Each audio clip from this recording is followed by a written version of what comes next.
Now let's say I have 20 different products. I want to sell women's clothing. So my dark post would be completely about women's clothing, targeted to women of a certain age group, living in a certain area within a certain square meter area point. So that is what it allows me to do. At the same time, my other ad would be running for men, for the peak, let's say for PCAPs, again living in a certain age group, certain demographics. Now even we can target what they do for a living, which movies they watch, which shows they watch, which sports they play and follow, which athletes they are following. So all these things they allow you. This has given you so much more power compared to what conventional marketing used to do. Now conventional marketing is still there. You still see a lot of hoardings. If any of you is on Foodies or Us, you will also see that they have a competition going on. Where if you have spotted their billboard, you take a picture, you post it on the group and you get a free pass. The value of that pass is not that much. The pass itself is about 400-500 rupees. But the buzz they generate, the amount of people they have gotten engaged with both using conventional and digital marketing platform, that is something that really allows you to go ahead with see the power of your digital marketing. Now, so you can't really again go for just one thing and go let go of the other. Coming back to that, especially why they are important for startups. For startups, you have limited budget. As was being discussed earlier, you have certain limitations. Then again, depending on which kind of startup you are, you have to ascertain your budget. Okay, I have to spend this much on advertisement, I have to spend this much on my staff, I have to spend this much on rent, I have to spend this much on my running expenses. So how to better manage it? So for marketing is very important for any startup. You cannot really get a startup up and running without any marketing in. So what kind of marketing do you use? You can use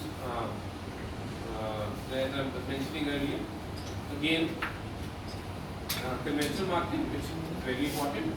I'll give you an example of a restaurant where what happens is that if you are a restaurant catering to for delivery service within a certain area, what you will do is you distribute flyers, either send someone to drop them off in every house, or you send them 5 newspaper vendors to every house that gets a newspaper for those flyers.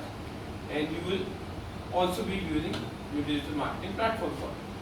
But what's the difference? The difference would be that what the power of digital marketing that will allow you, that you will run a daily promotion. You can make promotion for 23rd March, as a lot of people have done. You can have a Pakistan meal just for that one particular day. Start advertising 3 days before and get that out. You can't do that in conventional marketing. It will take more than 3 days to get your flyers printed and distributed. And they will be redundant after that. And you will have money wasted. So you have to really figure out, okay, what kind of budgeting I need to do. So for startups, the golden rule I believe in is that for any startup, your marketing budget should not exceed more than 40% of your estimated revenue. So if you are planning to earn, let's say 100,000 rupees within 1 month, you should not be spending more than 40,000 rupees on marketing. Given your other expenses will be within 30%. Why? Because if once if it's not giving you the right result, you need to be prudent to figure out what is going wrong. And digital marketing will allow you to do that. You will have to see, okay, let's say we have a particular platform there, and you are not getting the right response on Facebook. You can maybe divert your budget from Facebook to other platforms. Similarly, if you are not getting the right result or right response on Google ads or Google ad network, you can move it to another one. So you have to be really smart about it, and you have to figure out, okay, instead of just saying that यार मैंने सुना था Facebook पे ad बड़े अच्छे चलते हैं, मेरे जानने वालों उसका business Facebook पे चलता है. You just keep putting money into it again and again and again until the time that your budget has exceeded way more than what you were expected to earn. So then that's what starts to happen, that you start to panic. You start to cut down at the places you're not supposed to cut down. The restaurant might start reducing their serving portion. They might fire one of the chefs. They might reduce their delivery staff. And all those